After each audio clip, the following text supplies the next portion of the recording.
ग्रामस्थांनी ग्रामपंचायतीने नियमाबाहेरून केलेल्या नेमणुकीला विरोध दर्शवत तातडीने रद्द करण्याची मागणी केली आहे।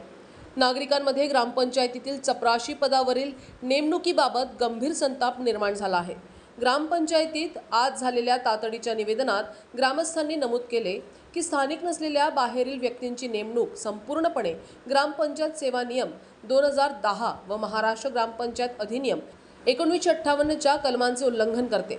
ग्रामस्थांचे म्हणणे आहे की नेमणूक बाहेरील व्यक्तीला देण्यात आल्याने ग्रामपंचायत क्षेत्रातील पात्र स्थानिक बेरोजगार युवकांना अन्याय झाला आहे। नेमणुकीपूर्वी कोणतीही ग्रामसभा न घेता थेट नियुक्ती करण्यात आली असून जाहिरात किंवा निवड प्रक्रिया केली गेली नाही। ही कृती पारदर्शकतेच्या तत्वाविरुद्ध असून यात सत्तेचा गैरवापर व पक्षपात स्पष्ट दिसून येतो। ग्रामसभेचा ठराव मागणीसह पुढील प्रमाणे आहे।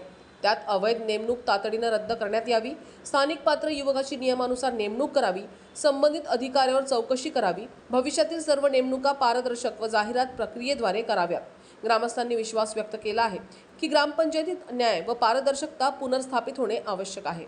तर ते काय म्हणाले, मला पावती फाडली, पावती कोणती फाडली? मी 900,000 रुपये दिले, तर तुला मायावाले दोन पावतीचे कागदाचे पैसे घेतले, 50 रुपये, 30 रुपये। तुम्हाला पैसे भेटले नाही? नाही।